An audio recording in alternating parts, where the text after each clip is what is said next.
Topic है BPSC TRE 4 के माध्यम से हम आज का सेशन तैयारी कराएंगे भूगोल, जो सब्जेक्टिव होगा, जिसमें से आपको 80 क्वेश्चंस का पूछा जाता है। इन सब्जेक्ट में आपको 3 पार्ट में बीपीएससी टीआरई 4 का पूछा जाता है। फर्स्ट पार्ट में, सेकंड पार्ट और थर्ड पार्ट। फर्स्ट पार्ट में आपको हिंदी और इंग्लिश होता है। सेकंड पार्ट में आपको कॉमन पेपर यानी 40 क्वेश्चन का होता है। और थर्ड पार्ट में आपको सब्जेक्ट से होता है, जो 80 नंबर का, यानी जिस भी सब्जेक्ट से आप उस सब्जेक्ट का 80 क्वेश्चन पूछा जाता है। तो चलिए आज का हमारा सेशन का होगा, इसके सेशन में हम बीपीएससी और बिहार स्टेट दोनों का ही सिलेबस सेम है। तो 11-12 के जो लोग भी तैयारी कर रहे हैं, यानी पीजीटी के लिए जो भी तैयारी कर, यानी बिहार में जो भी वैकेंसी आ रही है पीजीटी के लिए, अगर पीजीटी की तैयारी कर रहे हैं, अगर सब्जेक्ट आपका जो ज्योग्राफी है, तो आप इसके लिए सेशन देख सकते हैं। तो ये हमारा पहला सेशन होगा, यानी इसमें हमारा प्रैक्टिस सेट नंबर फर्स्ट होगा, जो आपको बीपीएससी टीआरई 4 और बिहार स्टेट दोनों के लिए ये बहुत ही उपयोगी होगा। तो चलिए हम इस सेशन को शुरुआत करते हैं। इस सेशन में हम पढ़ेंगे उच्च माध्यमिक और अध्यापकों के लिए जो 11-12 के लिए इसमें सब्जेक्ट हमारा क्या होगा, भूगोल होगा, जो हम 80 क्वेश्चन का देखेंगे। तो चलिए इस हम क्वेश्चन को अपना पहला क्वेश्चन पाते हैं, जो बिहार स्टेट के भी तैयारी कर रहे हैं उनके लिए भी ये सेशन बहुत ही महत्वपूर्ण होगा। तो चलिए हम शुरू करते हैं अपना पहला क्वेश्चन पे। तो चलिए फ्रेंड, आज का हमारा पहला क्वेश्चन देखिए, भाग 3 है, जिसमें हमारा ज्योग्राफी होगा, जिसमें से हमारा 80 क्वेश्चन का होगा। चलिए आज हम इसका पहला क्वेश्चन देखते हैं। है हमारा 71 नंबर क्वेश्चन से शुरू होता है। पहला क्वेश्चन देखेंगे, इसमें से कौन सी ग्रामीण बस्ती वृत्तीय आकार के रूप में जानी जाती है। तो कौन सी बस्ती होगी जो हमारी ग्रामीण वृत्तीय आकार के रूप में जानी जाएगी। तो इसका ऑप्शन हमारा हो जाएगा सी, यानी झील के किनारे जो गांव का विकास होता है, वो हमारा ग्रामीण बस्ती वृत्तीय आकार का रूप में माने जाती है। वृत्तीय आकार का रूप ज्यामितीय आकार का या प्रतिरूप वह अधिक अधिवास होता है जो बहाव द्वारा निर्मित होता है। जब आवास का निर्माण होता है किसी तालाब, झील, दुर्ग या देवालय, नदी आदि विषय चतुर्दिक होता है, इससे वृत्ताकार या अर्धवृत्ताकार के रूप में निर्माण किया जाता है। चलिए हम सेकंड क्वेश्चन देखेंगे। आज का हमारा अगला क्वेश्चन है कि हमारा निम्नलिखित में से कौन सी शैल श्रेणी कडप्पा शैली समूह से संबंधित है। तो कडप्पा शैल से कौन से संबंधित है। तो हमारा ऑप्शन क्या हो जाएगा बी, यानी पापघरनी जो है ये हमारे कडप्पा शैल से संबंधित है। चलिए अब अगला क्वेश्चन देखेंगे। अगला क्वेश्चन है हमारा 73 नंबर क्वेश्चन की निम्नलिखित में से कौन सी समुद्री बंदरगाह नहीं है। इसमें से देखना है कि हमारा कौन सा समुद्री बंदरगाह नहीं है। हमारा समुद्री बंदरगाह ए ओखला नहीं है, जो समुद्री बंदरगाह ओखला नहीं है। ओखला दिल्ली का एक औद्योगिक क्षेत्र है। ओखला कौन सी है, दिल्ली का औद्योगिक क्षेत्र है। चलिए इसलिए ऑप्शन हमारा क्या हो जाएगा, ए हो जाएगा। चलिए अगला क्वेश्चन देखते हैं। अगला क्वेश्चन है हमारा कि भारत में सर्वाधिक चाय उत्पादक प्रदेश समूह है, मतलब इस सभी में से आपको सबसे ज़्यादा चाय का उत्पादन कहाँ होता है। तो हमारा ऑप्शन हो जाएगा सी नंबर, यानी तमिलनाडु, असम और पश्चिम बंगाल में सबसे ज़्यादा चाय की खेती की जाता है। तो असम में हमको 50% की चाय की खेती होती है, और पश्चिम बंगाल में देश की सबकी टोटल 20.25%, और तमिलनाडु प्रति हेक्टेयर का उत्पादन में देश में अग्रिम है। तो ये हमारा ऑप्शन का हो जाएगा सी नंबर। चलिए अब अगला क्वेश्चन देखेंगे। अगला क्वेश्चन है हमारा कि स्वेज नहर के दोनों छोरों के 2 पतन होते हैं। स्वेज नहर होता है, उसको दोनों छोरों का 2 पतन होते हैं। ऑप्शन नंबर कौन हो जाएगा, तो हमारा एक अलेक्जेंड्रिया हो जाएगा, और दूसरा एक पोर्ट सैयद हो जाएगा, और एक स्वेज नहर हो जाएगा। तो ऑप्शन हमारा सी और डी, यानी ऑप्शन नंबर बी में दिया हुआ है। चलिए अब अगला क्वेश्चन देखते हैं। अलेक्जेंड्रिया भूमध्य सागर के दक्षिणी तट पर, जो हमारा जो भारत का यह जो भूमध्य सागर यहाँ पर है, वो विषुवत रेखा पर है। तो जो भूमध्य सागर के दक्षिणी तट पर स्थित होता है, तो काहिरा होता है। काहिरा जो कहाँ होता है, मिस्र की राजधानी है। चलिए नेक्स्ट क्वेश्चन पर हम बात करते हैं। अगला क्वेश्चन है कि निम्न में से किसकी भारत में ग्रीष्मकालीन मानसून वृष्टि प्रदान कराने में भूमिका नहीं है। मतलब वृष्टि का प्रदान मानसून को दृष्टि से कराने में भूमिका नहीं है। तो हमारा ऑप्शन क्या हो जाएगा, ये 1 नंबर, यानी ये नंबर हो जाएगा उत्तरी अटलांटिक दोलन NAO द्वारा। तब ऊपरी अटलांटिक दोलन जो हवा जिनकी गति 60 किलोमीटर प्रति घंटे से चलती है, या 60 और 80 के बीच से चलती है, तो वो अधिक होती है, जेड धारा कहलाती है। जेड धारा लगभग 27 डिग्री से लेकर के आपको 30 डिग्री उत्तरी अक्षांश के बीच होती है, इसलिए इसे उपोष्ण कटिबंध या पश्चिमी जेड धारा कहा जाता है। चलिए अगला क्वेश्चन देखते हैं। अगला क्वेश्चन है हमारा कि जनसंख्या विस्फोट संबंधित है। जनसंख्या के विस्फोट किससे संबंधित है? तो जनसंख्या के विस्फोट हमारा उच्च जन्म दर और निम्न मृत्यु दर यानी ऑप्शन नंबर ए से संबंधित है। जननांगिक संक्रमण के सिद्धांत का विकास W.S. थॉमस द्वारा W.S. टीना द्वारा किया गया था। इसे जनसंख्या विस्फोट की अवस्था कहते हैं। उच्च जन्म दर और घटती मृत्यु दर यह अवस्था इसकी प्रमुख विशेषता है। चलिए अगला क्वेश्चन देखेंगे। अगला क्वेश्चन है हमारा कि निम्नलिखित में से कौन सा पृथ्वी के एल्बिडो का सर्वोत्तम वर्णन करता है? मतलब पृथ्वी का कौन सा सर्वोत्तम वर्णन करता है? तो ऑप्शन नंबर क्या हो जाएगा? ऑप्शन हमारा हो जाएगा सी नंबर, यानी यह पृथ्वी की सतह के द्वारा परावर्तित विकिरण की मात्रा को करता है। एल्बिडो किसी सतह की परावर्तकता या प्रकाशित दीप्ति का माप है। यह धरातल के अंतरिक्ष में परावर्तित सौर ऊर्जा लघु तरंग विकिरण का अंश है। दो धरातल के एल्बिडो उच्च होता है, जिससे धरातल से टकराने वाला अधिकतम सूर्यताप होता है, जिसे अंतरिक्ष में लौटा दिया जाता है। चलिए अब अगला क्वेश्चन देखेंगे। नेक्स्ट क्वेश्चन है हमारा एस तरंगों के छाया क्षेत्र का अस्तित्व निम्नलिखित में से किसका प्रमाण है? इसका हमारा किसका प्रमाण है? तो ऑप्शन नंबर हो जाएगा ए नंबर, यानी बाहरी कोड तरल अवस्था में है, उसी का प्रभाव ये है। जो पी तरंगे होती है, पी तरंगे भूकंप प्रारंभिक में पी तरंगे पृथ्वी के तल बाहरी कोड द्वारा अपरिवर्तित कर जाती है, जिसका पता उनका अधिकेंद्र 105 डिग्री से लेकर के 145 के बीच नहीं लगाया जा सकता है। यानी प्रारंभिक होता है। जो द्वितीयक हमारा एस तरंग क्या होता है? एस तरंग हमारा द्वितीय तरंग में बाहरी कोड को दर्शाता है, जिसको 104 से अधिक पर पता लगाया नहीं जा सकता। नहीं 104 डिग्री से होगा तो उसको अधिक पता नहीं लगाया सकता। ऑप्शन हमारा ए हो जाएगा। चलिए अगला क्वेश्चन देखेंगे। अगला क्वेश्चन है हमारा कि 80 नंबर कि चट्टानों से संबंधित शिलीभवन की प्रक्रिया क्या है? तो चट्टानों से संबंधित शिलीभवन की प्रक्रिया क्या है? तो ऑप्शन हमारा हो जाएगा बी नंबर, यानी प्राकृतिक चट्टान अवसादों को संगठित अवसादी चट्टानों में परिवर्तित करता है। इसमें कौन कौन सा होता है? अवसादी जैसे लोहा होता है, एल्युमिनियम होता है, ऑक्सीकरण से कैल्शियम और सिलिका का अवक्षेपण होता है। चलिए अगला क्वेश्चन देखेंगे। अगला क्वेश्चन है हमारा कि नवंबर के महीने में एक शक्तिशाली चक्रवात बंगाल की खाड़ी में केंद्रित है। निम्नलिखित में से किस पतन बंदरगाह को सबसे अधिक संकेत करना पड़ता है? तो ये हमारा ऑप्शन हो जाएगा चेन्नई बंदरगाह को सबसे पहले इंफॉर्मेशन दिया जाता है। सॉरी, हाँ 81 के 1 नंबर। जो शीत ऋतु के शुरुआत में उत्तरी भारत जो होता है, शीत ऋतु जब होता है, जब ठंडी के मौसम होता है शीत ऋतु, उस समय भारत में नवंबर माह से शुरू होती है और दिसंबर माह के मध्य तक, यानी 15 दिसंबर के अस्टिम तक इसकी समूचा देश इसकी चपेट में आ जाता है। इन दिनों जेट स्ट्रीम में दक्षिण शाखा की स्थित हिमालय दक्षिण में पाई जाती है।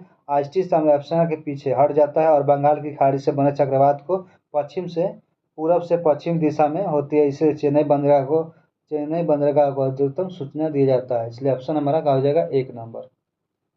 नेक्स्ट अगला क्वेश्चन है कि सामान्य भूगोल एक विशेष भूगोल का द्विभाजन दिया जाता है। कौन से दिया जाता है? तो हमारा ऑप्शन हो जाएगा सी नंबर, यानी बी वारेनियन ने। बी वारेनियम का जो जन्म होता है 1664 में डिस्क्रियोटेनिक जैपनाई संगठन जापान के शीर्षक प्राकृतिक फुर्सत के 5 भागों में वर्णित किया गया है। चलिए अगला क्वेश्चन देखेंगे। अगला क्वेश्चन है कि निम्नलिखित में से कौन सा उच्च अक्षांशों में दिखाई देने वाला प्राकृतिक प्रकाश का प्रदर्शन ऑरोरा यानी ध्रुवीय ज्योति की परिघटना की व्याख्या करता है? इसका ऑप्शन हो जाएगा हमारा ए नंबर, यानी मैग्नेटोस्फीयर आयनित होता है और सौर पवन के विक्षेप व उत्तेजित हो जाता है। चलिए अगला क्वेश्चन देखेंगे। अगला क्वेश्चन है हमारा कि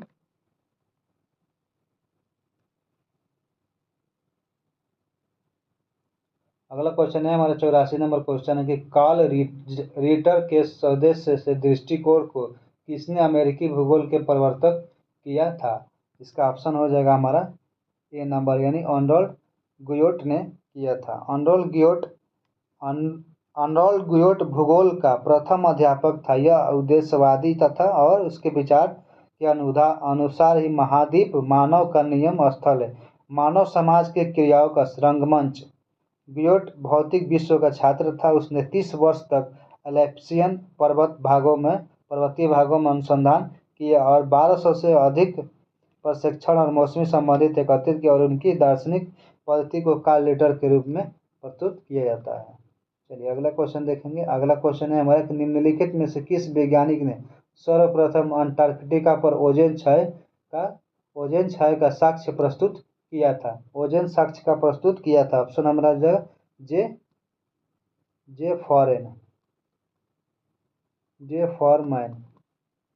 फॉरमैन ने किया था। ऑप्शन हमारा सी हो जाएगा। जोसेफ फॉरमैन ने नेतृत्व में ब्रिटिश अंटार्कटिका सर्वेक्षण टोली 1985 में की क्षयता का प्रत्यक्षदर्शी का प्रमाण प्रस्तुत करता है। अगला क्वेश्चन देखेंगे। अगला क्वेश्चन है हमारा कि चंद्रमा की ओर स्थित पृथ्वी के हिस्से में चंद्रमा की गुरुत्वीय शक्ति के कारण ज्वार उठते हैं। यद्यपि साथ साथ इसके विपरीत भाग में ज्वार उत्पन्न होते हैं, तो जिसका कारण क्या हो सकता है? हमारा पृथ्वी का अपकेंद्रीय बल होता है। पृथ्वी के दूसरे भाग में ज्वार की उत्पत्ति को सशक्त अपकेंद्रीय बल के कारण पृथ्वी के घूर्णन को संतुलित करने के लिए होता है। इसलिए हमारा ऑप्शन हो जाएगा पृथ्वी के अपकेंद्रीय बल। नेक्स्ट क्वेश्चन देखेंगे। अगला क्वेश्चन है कि स्थानीयकरण त्रिभुज संबंधित है। इसमें कौन सा त्रिभुज संबंधित है? हमारा अल्फ्रेड वेबर के सिद्धांत से संबंधित है। ऑप्शन का हो जाएगा एक हो जाएगा। चलिए अगला क्वेश्चन देखते हैं। अगला क्वेश्चन है हमारा कि बिग बैंग सिद्धांत निम्नलिखित में से किससे संबंधित है? बिग बैंग सिद्धांत हमारा किससे संबंधित? ब्रह्मांड के विस्तार से संबंधित है। ऑप्शन नंबर ए हो जाए। ब्रह्मांड की उत्पत्ति के विषय में सर्वाधिक लोकप्रिय तर्क महाविस्फोटक सिद्धांत बिग बैंग थ्योरी है, जिसे इसे विपरीत होते ब्रह्मांड की परिकल्पना भी कहा जाता है, जो 1920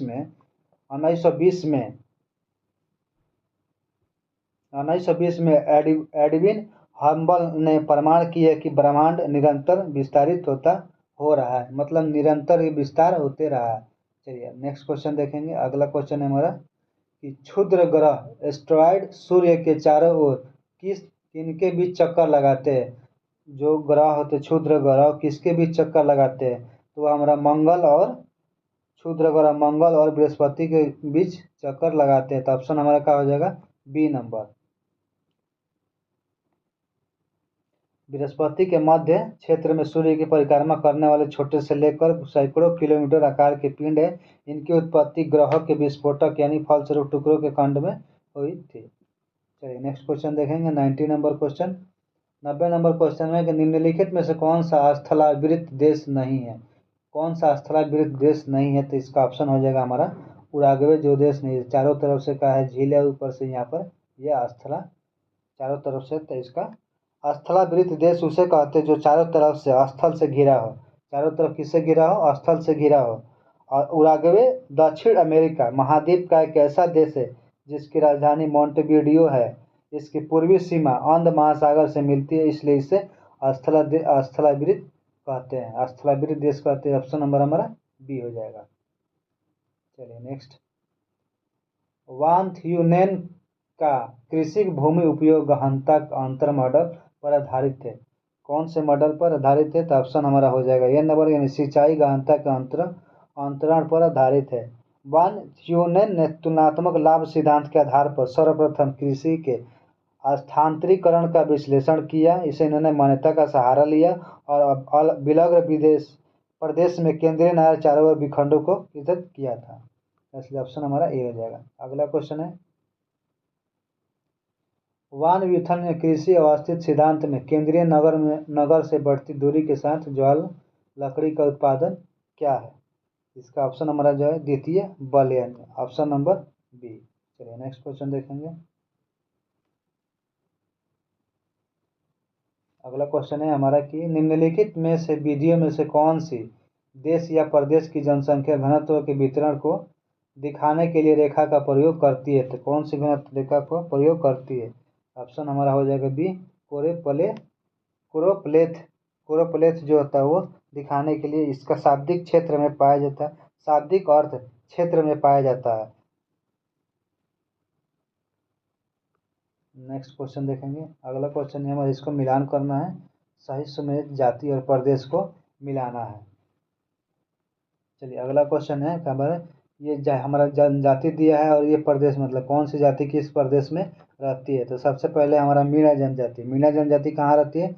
मीणा जनजाति हमारा राजस्थान में रहती है। मीणा जनजाति राजस्थान में। और संथाल कहाँ पर है? तो संथाल हमारा झारखंड में। संथाल झारखंड, यानी एक बी का 2 नंबर झारखंड में। और टोंडा, टोंडा जाति कहाँ जाती है? तो टोंडा तमिलनाडु में पाई जाती है। और भेटिया हमारा उत्तराखंड में पाई जाती है। इस भेटिया हमारा उत्तराखंड में पाई जाती है। इसका इथी क्या हो जाएगा? ऑप्शन का हो जाएगा ए हो जाएगा। चलिए अगर नेक्स्ट मिलते हैं अगले क्वेश्चन में। अगला क्वेश्चन है हमारा कि अपर्दन के सामान्य चक्र की अवधारणा को सर्वप्रथम प्रस्तुत किया था। अपर्दन के चक्र को सर्वप्रथम किसने प्रस्तुत किया था? तो वो डेविस ने किया था। ऑप्शन नंबर 1, डेविस ने सर्वप्रथम स्थल रूप के निर्माण तथा विकास से संबंधित सामान्य सिद्धांत का भौतिक चक्र का प्रतिपादन किया था। इस ऑप्शन हमारा ए हो जाएगा। चलिए 96 नंबर देखेंगे। पृथ्वी का एल्बिडो शब्द का अर्थ क्या है? पृथ्वी का एलिबाडो शब्द का अर्थ क्या है? ऑप्शन नंबर बी हो जाएगा। स्थल मंडल और जल मंडल और वायुमंडल से परावर्तित विकिरण की कुल मात्रा को ही एल्बिडो कहा जाता है। नेक्स्ट क्वेश्चन है कि निम्न में से कौन सी नदी भारत नेपाल की सीमा बनाती है? तो भारत और नेपाल के बीच कौन सी सीमा बनाती है? तो हमारा हो जाएगा काली नदी। काली नदी सीमा बनाती है। ऑप्शन नंबर बी हो जाएगा।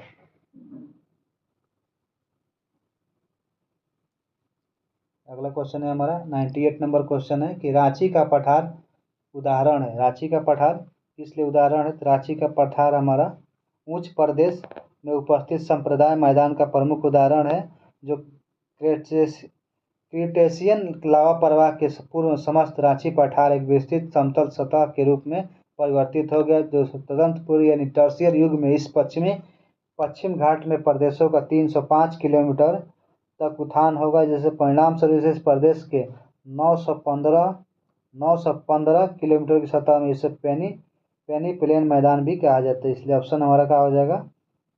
B number.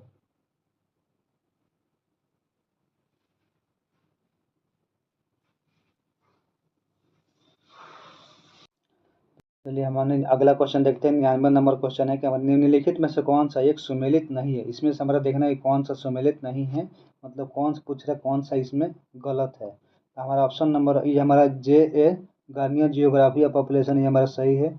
आर बुड्स ये हमारा सही है। आर बुड्स ये हमारा गलत है। Population geography and developing cottage, इसका हमारा ऑप्शन हो जाएगा कॉटेज।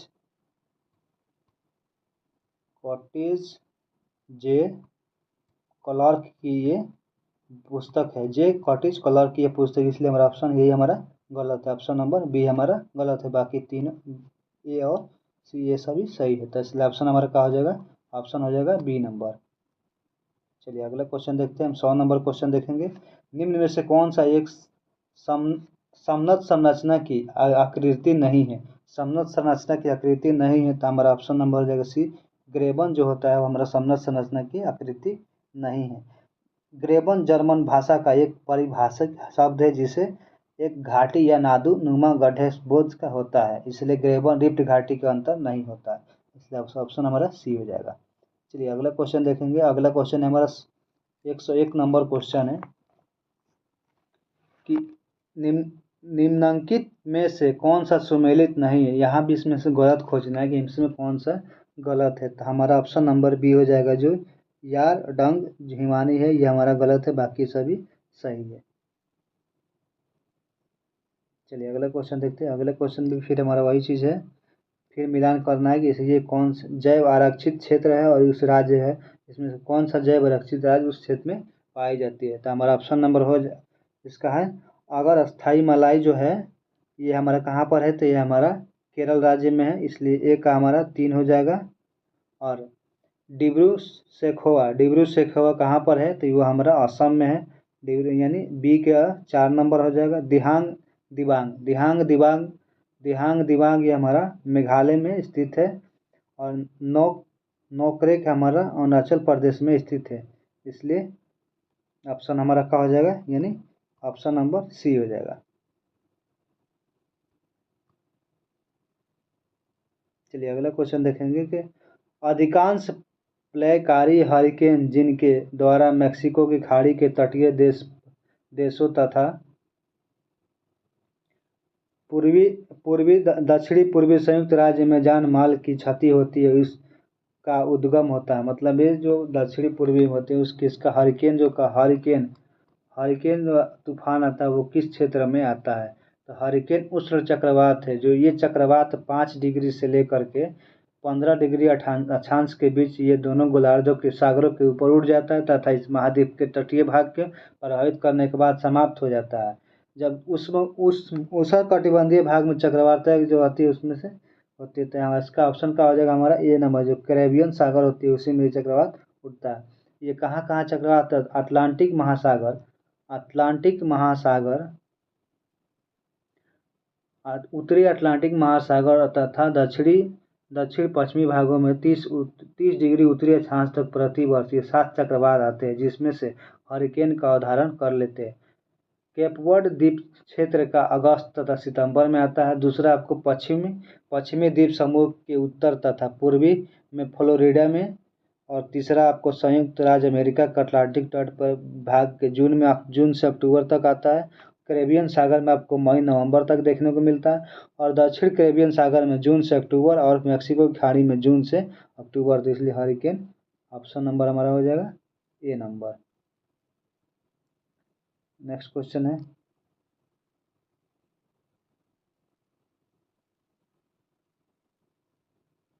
अगला क्वेश्चन है कि सूची 1 को सूची देने पृथ्वी की उत्पत्ति और उसकी प्रमुख विशेषता है जिसको मिलान कराना है।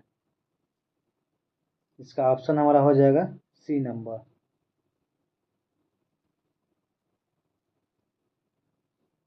चलिए नेक्स्ट क्वेश्चन देखते हैं। अगला क्वेश्चन है हमारा कि निम्न में से किसने उत्पादन के आधार तल की संकल्पना का प्रतिपादन किया। किसने हमारा उत्तर प्रतिपादन किया है, तो हमारा ऑप्शन हो जाएगा ए नंबर, यानी JW पॉवेल ने किया था। चलिए नेक्स्ट क्वेश्चन देखते हैं। अगला क्वेश्चन है कि निम्नलिखित में से मुख्य रूप से कौन सी प्रक्रिया पृथ्वी के विकास के दौरान वायुमंडल को ऑक्सीजन से परिपूर्ण करने हेतु उत्तरदायित्व है, तो हमारा ऑप्शन हो जाएगा बी नंबर, प्रकाश संश्लेषण इसका उत्तरदायित्व है। चलिए नेक्स्ट क्वेश्चन देखेंगे। अगला क्वेश्चन है कि निम्नलिखित में से कौन सा अन्य से तीन भिन्न है, इसका ऑप्शन हो जाएगा हमारा ए नंबर, यानी तापीय संकुचन सिद्धांत ये हमारा सबसे अन्य से भिन्न है। नेक्स्ट क्वेश्चन, पेस्टरनाक झील पाई जाती है। जो पेस्टरनाक झील कहाँ पर पाई जाती है, तो ये हमारा ऑप्शन हो जाएगा ए, यानी हिमानी अपर्दन से प्रभावित क्षेत्रों में पाई जाती है। नेक्स्ट क्वेश्चन देखेंगे। अगला क्वेश्चन है कि निम्नांकित में से किसे विश्व का कहवा पतन कहा जाता है। इसे किसे भी विश्व का कहवा पतन कहा जाता है, तो ऑप्शन नंबर है सेंटोस को विश्व का कहवा पतन कहा जाता है। चलिए अगला क्वेश्चन देखेंगे। अगला क्वेश्चन है कि निम्नलिखित में से कौन सुमेलित नहीं है। यहाँ फिर हमें सही यहाँ पे गलत खोजना है कि कौन सा यहाँ पे हमारा गलत है, तो 10 का हमारा सी हो जाएगा, म्यूनिख स्विट्जरलैंड नहीं है, जबकि हमारा स्विट्जरलैंड की राजधानी कहाँ पर है, तो बर्न है। चलिए नेक्स्ट क्वेश्चन देखते हैं। अगला क्वेश्चन है हमारा कि निम्नलिखित में से किस प्रदेश में पिग्मी निवासी पाई जाती है। पिग्मी एक निवासी है, जो वो कहाँ पर पाई जाती है, तो पिग्मी निवासी हमारा विषुवतीय रेखा पर पाई जाती है। विषुवतीय वन रेखा पर वैसे में ये कहाँ पर है, तो अफ्रीका में 0 डिग्री से लेकर के 3 डिग्री तक दक्षिण अक्षांश के बीच होता है। चलिए नेक्स्ट क्वेश्चन देखते हैं। अगला क्वेश्चन है हमारा कि दक्षिण गोलार्ध के चक्रवात के वायु के दक्षिणावर्त प्रवाह का मुख्य कारण क्या है। इसका प्रमुख कारण क्या है, तो हमारा विक्षेप बल के कारण होता है। चलिए नेक्स्ट क्वेश्चन देखते हैं, ऑप्शन नंबर बी हो जाएगा। अगला क्वेश्चन है कि निम्नलिखित में से कौन सा लौह अयस्क क्षेत्र के सुपीरियर झील प्रदेश से संबंधित नहीं है। सुपीरियर प्रदेश झील से कौन सा प्रदर्शित नहीं है, तो वह हमारा क्रीबोई रोग, जो किससे हमारा लौह अयस्क क्षेत्र सुपीरियर झील से संबंधित नहीं है। चलिए नेक्स्ट क्वेश्चन, नेक्स्ट लेवेंस रोम की संकल्पना को प्रतिपादित किया था। लेवेंस रोम की परिकल्पना को किसने प्रतिपादित किया था, तो हमारा किसने प्रतिपादित किया था, तो ऑप्शन हो जाएगा बी नंबर, फ्रेडरिक रेडजेल ने किया था। रेडजेल कब किया था, तो 1987 में राजनीतिक भूगोल लिखा था, जिसमें उसने राज्य की तुलना जीव से की थी। उससे दृढ़पूर्वक कहा था कि राज्यों को या तो सामान्य जीव की तरह विकसित होना चाहिए या अथवा समाप्त हो जाना चाहिए, वह कभी भी स्थिर नहीं रह सकता है। रेडजेल द्वारा पहली बार लेवेंसरॉम की संकल्पना दी गई थी। इस शब्द का तात्पर्य उस भौगोलिक क्षेत्र से था जिसके अंतर्गत जीव का विकास होता है। इस संक्षेप में रहने के लिए स्थान भी कहा जा सकता है। नंबर 100 आज का हम 115 नंबर क्वेश्चन देखेंगे कि अम्लीय वर्षा का मुख्य कारण क्या है। तो अम्लीय वर्षा का मुख्य कारण क्या होता है। अम्लीय वर्षा का मुख्य कारण हमारा कार्बन, नाइट्रोजन ऑक्साइड और सल्फर डाइऑक्साइड के रूप में होता है। जो ये अम्लीय वर्षा कब होता है, अम्लीय वर्षा का अपवाद अगर अम्ल वर्षा कहते हैं। जल अम्ल वर्षा पूर्णतः शुद्ध नहीं, जो अम्ल वर्षा होता है वो भी क्या होता है, शुद्ध नहीं होता है, जिसमें से जिसका पीएच मान अगर 5 से 6 होता है तो उसको भी अम्ल यानी थोड़ा सा अम्लीय हो जाता है, जिसमें से पीएच का मान 5 होता है। और 7 जो पीएच मान होता है वो जल का तट जल का 7 से कम होता है, वो अम्लीय, और अधिक होने पर क्षारीय हो जाता है। यानी पीएच 4 से कम हो जाता है तो वो जैविक समुदाय के लिए हानिकारक हो जाता है। मानव स्रोतों के लिए निश्चित सल्फर डाइऑक्साइड से SO2 में पहुंचकर वो मिलकर सल्फर डाइऑक्साइड एसिड का निर्माण करते हैं। जब ये सिर्फ वर्षा जल के साथ नीचे गिरता है तो धरातल पर पहुंचता है, उसे ही अम्ल वर्षा कहते हैं।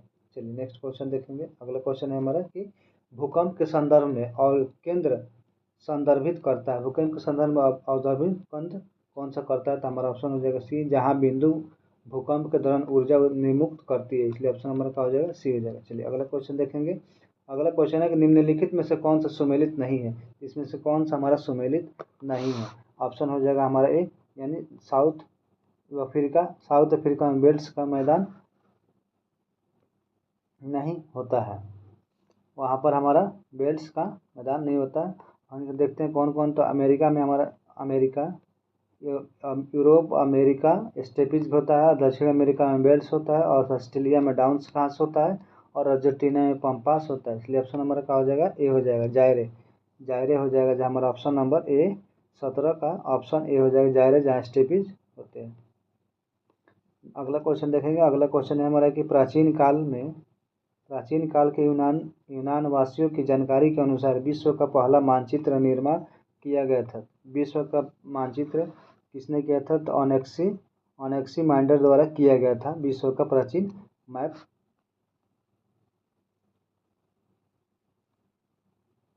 जो नदियों की तरफ से घिरा होता है। चलिए अगला क्वेश्चन देखेंगे कि वेबर के औद्योगिक अवस्थित सिद्धांत की मौलिक मान्यताओं में से एक है।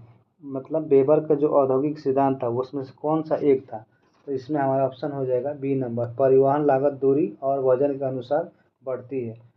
जब जर्मन भूगोलवेत्ता वेबर महोदय ने अपने औद्योगिक अवस्थिति के सिद्धांत को आइसोटोपेन की संकल्पना प्रस्तुत की, जिसके माध्यम से उन्हें यह स्पष्ट किया था कि परिवहन लागत दूरी एवं वजन के अनुपात को बढ़ाती है। चलिए अगला क्वेश्चन है हमारा कि ये भूगोलवेत्ताओं के द्वारा सही कालानुक्रम नीचे दिए गए, उसको हमको सही मिलान करना है। तो सबसे पहले हम देखते हैं कि हमारा कौन सा है, ऑप्शन बी हो जाएगा। यानी पहले हमारा कौन होगा, पहले हमारा सैंपल होगा, सैंपल के बाद हमारा कौन होगा, हंटिंगटन होगा, हंटिंगटन के बाद हमारा ब्योमेंस होगा, और उसके बाद सवार होगा, इसलिए ऑप्शन हमारा थर्ड हो जाएगा।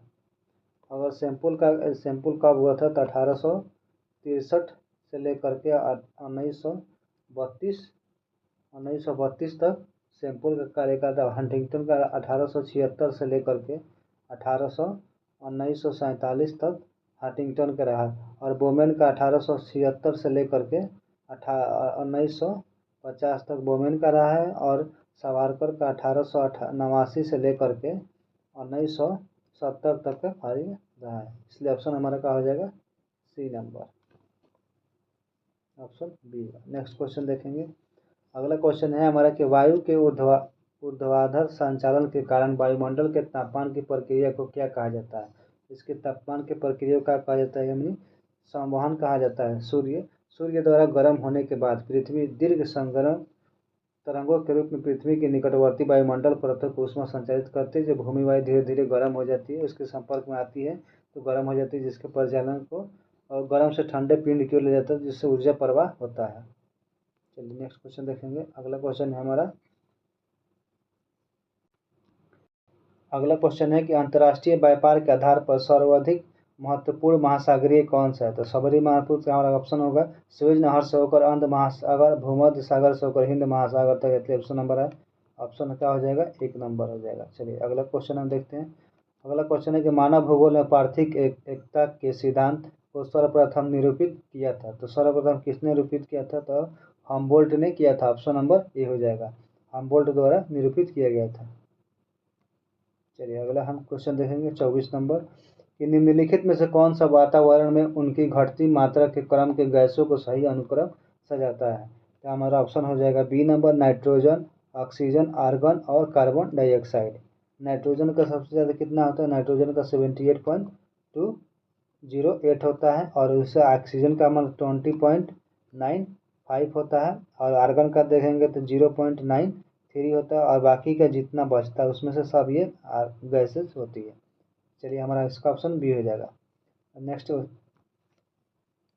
125 क्वेश्चन देखते हैं कि एंडीज पर्वत का उदाहरण है। एंडीज पर्वत का उदाहरण कौन है, ऑप्शन नंबर सी, जो बल्लित पर्वत होते हैं वही हमारा एंडीज पर्वत का उदाहरण है। एंडीज पर्वत का उदाहरण बल्लित पर्वत विश्व का सबसे ऊंचा तथा सर्वाधिक विस्तृत पर्वत है, जिसका विस्तार हर महाद्वीप में पाया जाता है, जैसे हिमालय, एंडीज, रॉकीज, एटलस आदि इसके सब उदाहरण है। चलिए अगला क्वेश्चन है 126 नंबर, भारत में सर्वोच्च श्रेणी के संगमरमर निम्न में से किस स्थान में पाया जाता है। तो हमारा सर्वोच्च श्रेणी किसमें पाया जाता है, मकराना, यानी मकराना के राजस्थान के मकराना में संगमरमर पाया जाता है। और मध्य प्रदेश के जबलपुर में दूधिया किस्म का, मध्य प्रदेश के जो जबलपुर में दूधिया संगमरमर पाया जाता है, इसका ऑप्शन हमारा मकराना हो जाएगा, सी।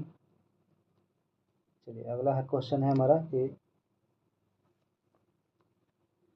मृदा निक्षालन बड़ी चुनौती है। मृदा हमारा निक्षालन किसका चुनौती है, तो उष्णकटिबंधीय वर्षा प्रदेशों की ये है। उष्णकटिबंधीय वर्षा प्रदेशों में उच्च तापमान के कारण यांत्रिक अपक्षय होता है, जिसके बाद द्वारा निक्षालन होने से हुमस की परत उखड़ जाती है, जिसके कारण ये उष्णकटिबंधीय वर्षों में होती है। चलिए नेक्स्ट अगला क्वेश्चन है कि हमारा निम्नलिखित में से कौन सा सरिता समूह मालवा पठार के पीछे विभाजित, सरिता मतलब होता है हमारा नदी, कौन सा है, तो हमारा ऑप्शन हो जाएगा सी नंबर, चंबल, बेतवा और बीना नदी। मालवा पठार जो 530 किलोमीटर लंबाई और 390 किलोमीटर चौड़ाई के साथ प्रायद्वीपीय लगभग 15,000 वर्ग क्षेत्र में विस्तृत यानी फैला 2 पवन तंत्र विभक्त होता है। और अरब सागर, प्रथम अरब सागर में नर्मदा, ताप्ती, माही, और दूसरा बंगाल की खाड़ी की ओर जमुना में सहायक चंबल, बेतवा, बीना और केन आदि की नदियाँ हैं। इनकी 4 सुपरस्टिकाइया यह पठार पश्चिम विंध्य श्रेणी की इनकी शाखा से घिरा हुआ होता है। चलिए अगला हमारा क्वेश्चन है कि कोपेन की जलवायु वर्गीकरण की योजना में AW का निर्देशित करता है। AW हमारा नीचे यानी ब्लॉक डायग्राम 29 का बी नहीं, अर्धशुष्क स्टेपिस जलवायु हो जाएगा। चलिए नेक्स्ट क्वेश्चन देखेंगे। अगला क्वेश्चन है हमारा कि निम्नलिखित में से किसने उच्चावाच प्रदर्शन हेतु ब्लॉक डायग्राम की तकनीक का प्रतिपादन किया था। तो इसका हमारा ब्लॉक डायग्राम का 1 के ऑप्शन हो जाएगा बी नंबर, GK गिलबर्ट द्वारा किया गया था, ऑप्शन बी। चलिए अगला क्वेश्चन देखेंगे। अगला क्वेश्चन है हमारे निम्नलिखित में से कौन सा प्लेट विवर्तन के सिद्धांत से नहीं है। प्लेट ध्रुवों का वर्णन नहीं करता, ऑप्शन नंबर बी हो जाएगा। नेक्स्ट क्वेश्चन देखेंगे। अगला क्वेश्चन है कि निम्नलिखित में से कौन सा सौर्य तरंग सुदूर संवेदन तकनीकी उपग्रहों का संयोग की जाती है। इसका ऑप्शन हमारा हो जाएगा तापीय इंफ्रारेड तरंग। चलिए अगला हम क्वेश्चन देखेंगे 133 नंबर। हमारा क्वेश्चन है कि भूगोल को मानव पारिस्थितिकी के रूप में परिभाषित किया। पर मानव को परिभाषित कौन किया था? तो हरलान बैराज ने किया था। हरलान बैराज मानव पारिस्थितिकी अथवा मानव को अपने प्राकृतिक पर्यावरण में संयोजन करने की अवधारणा को संस्थापक माना जाता है। चलिए अगला क्वेश्चन देखेंगे 134 नंबर। नॉर्वेस्टर काल बैसाखी नामक छोटे आकार के तूफान का सद्भव बंगाल की खाड़ी के शीर्ष भाग से कब होता है? इसका हमारा ऑप्शन हो जाएगा सी नंबर, अप्रैल के और मई के में होता है। अगला क्वेश्चन है कि हमारा निम्नांकित में से किस विद्वान के संतुलन पर विचार एरी से मेल खाता है?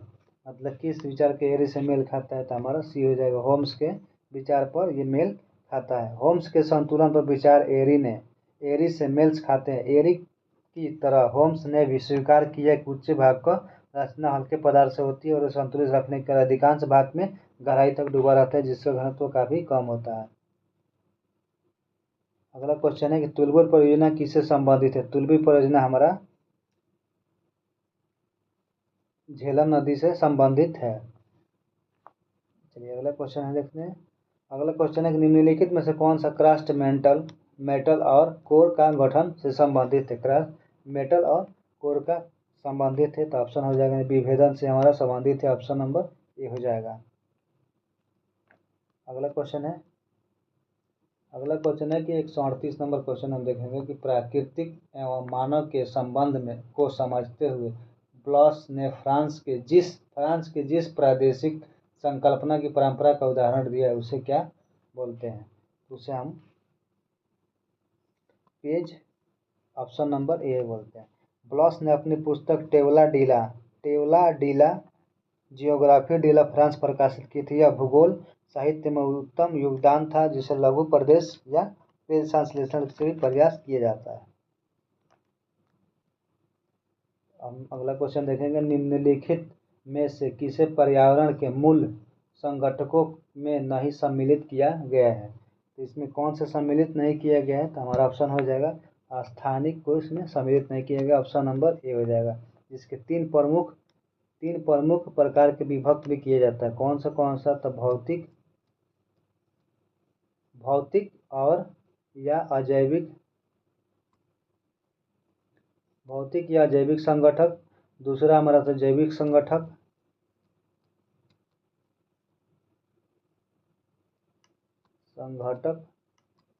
और हमारा तीसरा आता है ऊर्जा संगठक। ये हमारा ऑप्शन नंबर ए हो जाएगा। चलिए अगला क्वेश्चन है कि हमारा सूची मिलान करना है खनन क्षेत्र से और खनिज के क्षेत्र में कौन कौन सा है। इसका ऑप्शन हमारा हो जाएगा 41 के ए नंबर।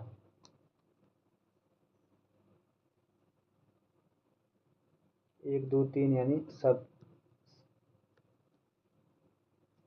चलिए अगला क्वेश्चन देखेंगे। अगला क्वेश्चन है कि 1 डिग्री से कम मंद ढाल को प्रवणता से दर्शाया जाता है, तो इसका आंसर हमारा क्या हो जाएगा?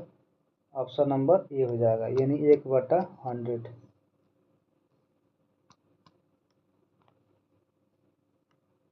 चलिए अगला क्वेश्चन देखेंगे। अगला क्वेश्चन है हमारा 142 नंबर। दिए गए चित्र में कौन सा जल प्रवाह प्रदर्शित करता है? तो इसमें दिखाना है कौन सा हमारा प्रदर्शित करता है, तो इसका हमारा हो जाएगा और ये हमारा प्रदर्शित करता है। चलिए ऑप्शन नंबर बी हो जाएगा। चलिए अगला क्वेश्चन हम देखते हैं। नेक्स्ट क्वेश्चन है हमारा कि निम्नलिखित में से किस युग में पृथ्वी लगभग बर्फ से ढकी हुई है? इसका ऑप्शन हमारा हो जाएगा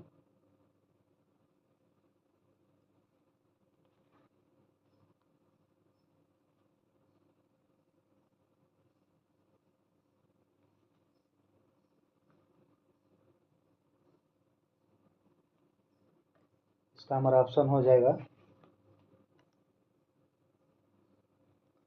बी नंबर, यानी पायरोसिन युग से ढकी है। चलिए अगला क्वेश्चन देखेंगे 144 नंबर कि जियोफिजिक्स शब्द का प्रयोग किसने किया था? जियोफिजिक्स शब्द का प्रयोग किसने किया था? तो हमारा ऑप्शन का हो जाएगा सी आर हॉर्टन सेन ने किया था जियोफिजिक्स का।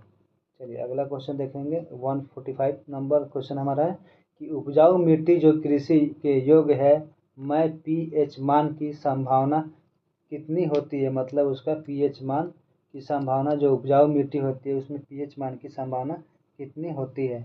जिस पीएच मान 7 से कम होता है, जिसका पीएच मान 7 से कम होता है उसे हम क्षारीय मिट्टी कहा जाता है, या उपजाऊ मिट्टी, यानी पीएच का मान 6 से लेकर के 7 के बीच होता है, तब उसे उपजाऊ मिट्टी ना अधिक अम्लीय होता है ना ही अधिक क्षारीय होता है, इसलिए ऑप्शन हमारा सी हो जाएगा। चलिए अगला क्वेश्चन देखेंगे। अगला क्वेश्चन हमारा 146 नंबर क्वेश्चन है कि भारतीय सर्वेक्षण विभाग के धरातल पत्रकों में समोच्च रेखाओं के निम्नलिखित में से किस रंग से प्रदर्शित किया जाता है। हमारा ऑप्शन हो जाएगा ये, यानी लाल रंग से प्रदर्शित किया जाता है। चलिए नेक्स्ट क्वेश्चन देखेंगे। अगला क्वेश्चन है हमारा कि निम्न में से कौन सी ठंडी समुद्री जलधारा है। तो हमारा कौन सा समुद्री जलधारा है, वेनेजुएला हमारा होता है जो जलधारा है। वेनेजुएला धारा जो दक्षिण अंध महासागर में बहने वाली एक ठंडी महासागरीय धारा है, जो साउथ अफ्रीका के पश्चिमी तट से टकराकर तट के सहारे उत्तर दिशा में प्रवाहित होती है। इसका अक्षर पश्चिम के केप कोस्ट के अलोका में देखा जा सकता है। चलिए अगला क्वेश्चन देखेंगे 148 में है कि निम्नलिखित में से कौन सा कथन परवाल भित्ति के अवतलन सिद्धांत के बारे में सही नहीं है। तो कौन सा इसके अवतलन के बारे में सही नहीं है, तो ये हमारा ऑप्शन हो जाएगा बी नंबर। बी है, जो इस सिद्धांत के अनुसार परवाल कीट छिछले और गहरे महासागरीय जल में बढ़ते हैं। चलिए अगला क्वेश्चन देखेंगे। अगला क्वेश्चन है हमारा कि 149 नंबर क्वेश्चन है कि निम्नलिखित में से कौन सा भारत की सीमा में स्थित एकमात्र सक्रिय ज्वालामुखी है। भारत की स्थिति में कौन सा ज्वालामुखी है, तो ऑप्शन हो जाएगा हमारा ये बैरन द्वीप। जो बैरन द्वीप कहाँ पे है, तो अंडमान निकोबार अंडमान द्वीप समूह में है। जो उस अंडमान द्वीप समूह में कितने द्वीप समूह है, 204 गो द्वीप इसमें सम्मिलित है, जिससे बृहद एवं लघु अंडमान प्रमुख है। बृहद अंडमान संकरी विनाशकारी तरा उत्तर मध्य दक्षिण एशिया का अंतरा आइलैंड द्वीप में विभक्त और अंडमान से लगभग 80 किलोमीटर पूर्व बैरन द्वीप नाराकोंडम ज्वालामुखी द्वीप पर स्थित है। बैरन द्वीप जागृत ज्वालामुखी के उदाहरण को भी प्रस्तुत करता है। चलिए इस सेशन का हमारा, इस एपिसोड का हमारा लास्ट क्वेश्चन है, यानी 150 क्वेश्चन।